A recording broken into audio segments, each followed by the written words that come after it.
तो हेलो प्यारे बच्चों, स्वागत है आप लोग को आपका चैनल आर्ट्स क्लासेस में। तो आज हम बिहार बोर्ड इंटर एग्जाम 2024 के क्लास 12 के जो भी बच्चे हैं वो आर्ट्स या साइंस या कॉमर्स आप लोग जरूर लिए होंगे। उनका जो है सब्जेक्ट कंपलसरी हिंदी आपका जरूर होगा, हिंदी और इंग्लिश, ठीक है, कंपलसरी सब्जेक्ट है ये। तो हिंदी में जो है चैप्टर नंबर 11 हंसते हुए मेरा अकेला पेन। उनका जो लेखक का नाम क्या है? मलियज। क्योंकि आप लोग को लेखक का नाम आप लोग को जरूरी है याद करना, ठीक है। तो जो है चैप्टर क्या है, चैप्टर जो है हंसते हुए मेरा अकेलापन, उनका चैप्टर का जो लेखक के नाम है मलियज। उनका all objective question with answer के साथ इस वीडियो में हम कवर करेंगे।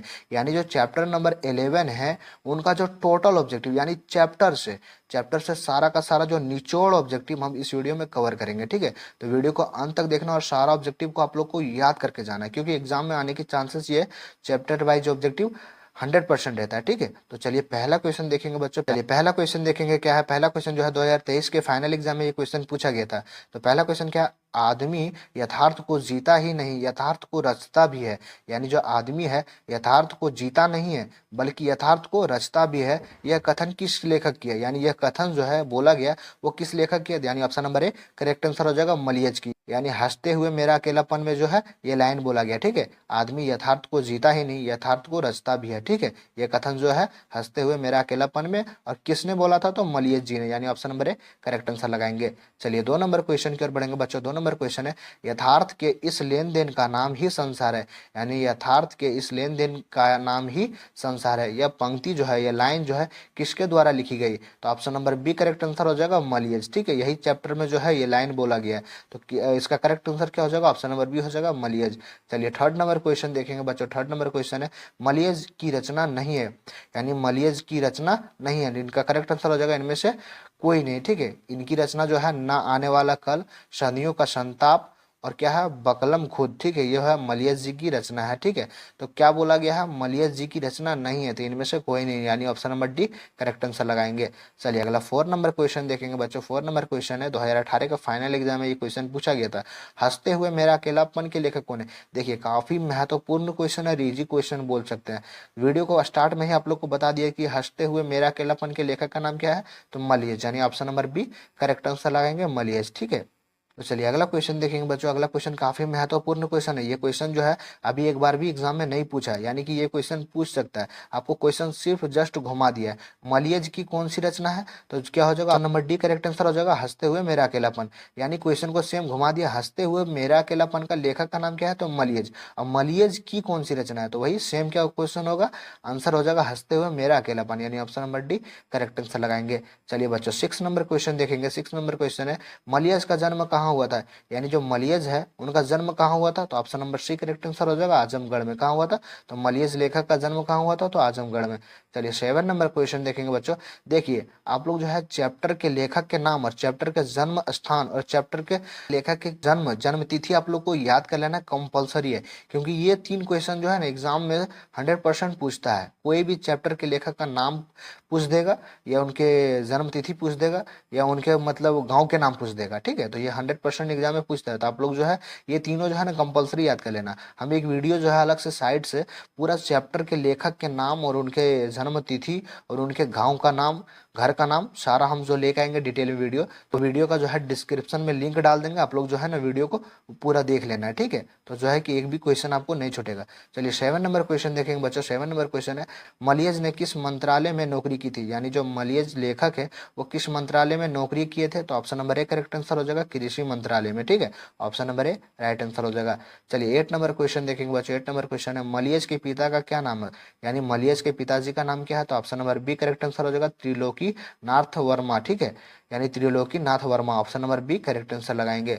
चलिए 9 नंबर क्वेश्चन देखेंगे बच्चों। 9 नंबर क्वेश्चन है, मलियज के अनुसार किस कर्म के बिना मानवीयता अधूरी है? इनका correct answer option number A हो जाएगा, रचनात्मक कर्म, ठीक है। Option number A correct answer हो जाएगा। चलिए अगला क्वेश्चन देखेंगे बच्चों 10 नंबर का। 10 नंबर क्वेश्चन है, मलियज छात्र जीवन में किस रोग से ग्रसित है?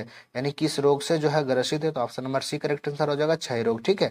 चलिए 11 नंबर क्वेश्चन देखेंगे बच्चों। 11 नंबर क्वेश्चन है, सेब बेचने वाली लड़की की आयु कितनी है? यानी जो आप चैप्टर पढ़ेंगे ना, एक लेख और एक पत्र, उनमें जो है सेब बेचने वाली लड़की की आयु कितनी है, तो इनका करेक्ट आंसर जो हो जाएगा ऑप्शन नंबर ए हो जाएगा 7 से 8 साल। ठीक है, option number A correct answer हो जाएगा 7 से 8 साल तक है। ठीक है, चलिए अगला क्वेश्चन देखेंगे 12 नंबर का। 12 नंबर क्वेश्चन देखेंगे बच्चों, सूचना केंद्र में लेखक को आकर्षित करने वाला अधेड़ व्यक्ति कौन था, यानी option number B correct answer हो जाएगा बल्लभद्र ठाकुर। ठीक है, Ballabhadra Thakur option number B correct answer हो जाएगा। चलिए अगला क्वेश्चन 13 नंबर का देखेंगे बच्चों, निम्नलिखित में से कौन सी मलियज की आलोचना है, निम्नलिखित में से कौन सी मलियज की आलोचना है, यानी कि option number C correct answer हो जाएगा कविता से साक्षात्कार। ठीक है, option number C correct answer हो जाएगा।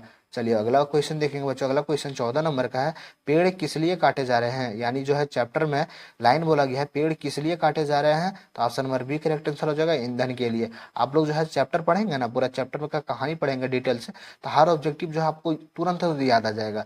यानी आप ऑब्जेक्टिव देखेंगे तुरंत कहेंगे नहीं ये तो लाइन हम पढ़े थे बुक में। तो आप लोग बुक का जो है चैप्टर एक बार जरूर पढ़ ले। ठीक है, ज्यादा नहीं, आप लोग को रटना नहीं है, सिर्फ बुक को एक बार पढ़ लेना है कि कहानी में क्या क्या बोला गया है, किनका किनका नाम है, बस उतना पढ़ लेंगे ना तो आप लोग को जो है ना एक भी ऑब्जेक्टिव नहीं छूटेगा।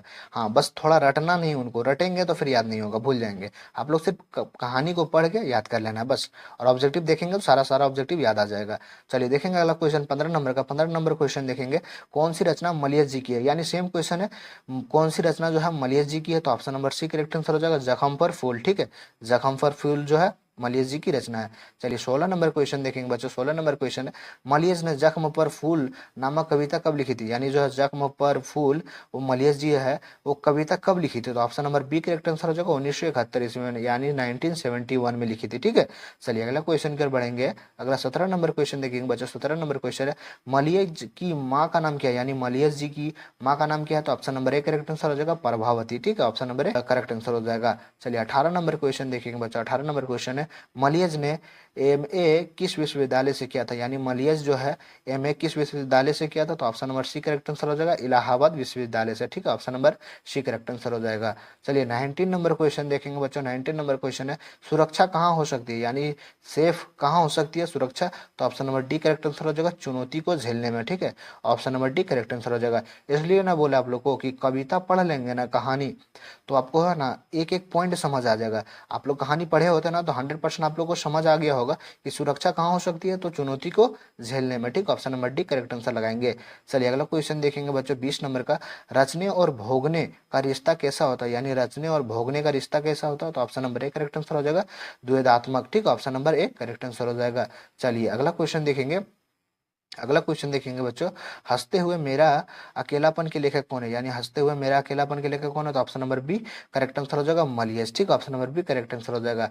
चलिए अगला क्वेश्चन देखेंगे बच्चों। अगला क्वेश्चन 22 नंबर का, मलियस जी का जन्म कब हुआ था, यानी मलियस जी का जन्म कब हुआ था, तो option number A correct answer हो जाएगा 1935 ईस्वी में। देखिए ये दोनों क्वेश्चन आप लोग को जरूर याद कर लेना चाहिए, क्योंकि क्योंकि जो है चैप्टर के लेखक के नाम और चैप्टर के लेखक के जन्म तिथि और चैप्टर के लेखक के गांव का नाम ये आप लोग को 100% याद करके जाना होगा। ठीक है, कंपलसरी, आपको ये क्वेश्चन तो छोड़ना ही नहीं है, क्योंकि कब एग्जाम में पूछ देगा इसका कोई गारंटी नहीं है। ठीक है, चलिए 23 नंबर क्वेश्चन बढ़ेंगे बच्चों। 23 नंबर क्वेश्चन, मलियस का मूल नाम क्या है, यानी मलियस का जो है मूल नाम क्या है, तो option number B correct answer हो जाएगा भरत जी श्रीवास्तव। ठीक, option number B correct answer लगाएंगे।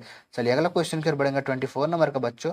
24 नंबर क्वेश्चन देखेंगे, जख्म पर धूल शीर्षक कविता किसकी रचना है, यानी 2022 के फाइनल एग्जाम में ये क्वेश्चन पूछा गया था। ठीक है, तो इसका correct answer option number B हो जाएगा बच्चों मलियस। ठीक है, अभी मलियस कौन सा चैप्टर पढ़ा रहे हैं, तो उन्हीं का जो है चैप्टर पढ़ा रहे हैं। चलिए 25 नंबर क्वेश्चन देखेंगे बच्चों। 25 नंबर क्वेश्चन है, 1995 ईस्वी में परिवेश सम्मान किससे प्राप्त होता है, यानी 1995 ईस्वी में जो है परिवेश सम्मान किससे प्राप्त होता है, तो option number D correct answer हो जाएगा बच्चों ओम प्रकाश वाल्मीकि को। ठीक है, चलिए अगला 26 नंबर क्वेश्चन देखेंगे बच्चों। 26 नंबर क्वेश्चन है, हंसते हुए मेरा अकेलापन किस विधा में लिखित है, यानी हंसते हुए मेरा अकेलापन जो है किस विधा में लिखित है, इनका correct answer option number B हो जाएगा बच्चों डायरी विधा में। ठीक है, option number B correct answer लगाएंगे।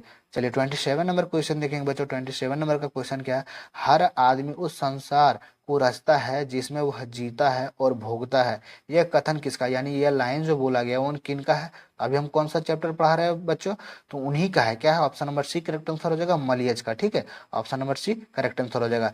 चलिए इस चैप्टर जो है चैप्टर नंबर 11 उनका जो है हंसते हुए मेरा अकेलापन में कितना ऑब्जेक्टिव था, 27 ऑब्जेक्टिव था टोटल। ठीक है, जो चैप्टर का निचोड़ ऑब्जेक्टिव था कितना था, टोटल 27 ऑब्जेक्टिव था। आशा करता हूँ कि आप लोग को ऑब्जेक्टिव याद हो गया होगा। अगर ऑब्जेक्टिव याद नहीं हुआ तो वीडियो को दोबारा देखकर ऑब्जेक्टिव को याद कर ले, क्योंकि बिहार बोर्ड एग्जाम में जो भी क्वेश्चन पूछता है ना, सारा का सारा चैप्टर वाइज ऑब्जेक्टिव पूछता है।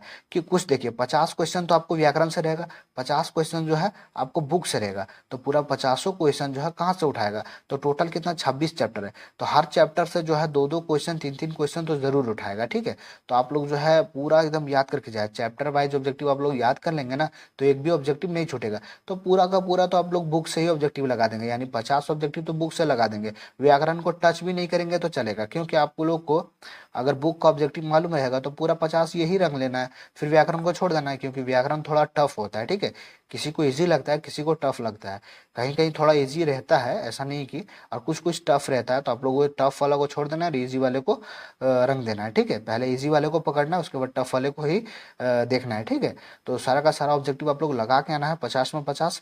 अगला चैप्टर लगाएंगे चैप्टर नंबर 12 में। ठीक है, उनका सारा ऑब्जेक्टिव का वीडियो लेके आएंगे, निचोड़ ऑब्जेक्टिव। तो अगला वीडियो देखने के लिए अभी तक आर्ट्स क्लासेस चैनल को सब्सक्राइब नहीं किए तो प्लीज़ आपसे रिक्वेस्ट है कि चैनल को सब्सक्राइब कर ले, ताकि इस चैनल के माध्यम से आप लोग को हर चैप्टर वाइज ऑब्जेक्टिव कवर कराया जा सके। ठीक है, तो मिलते हैं अगले वीडियो में, तब तक के लिए जय हिंद जय भारत।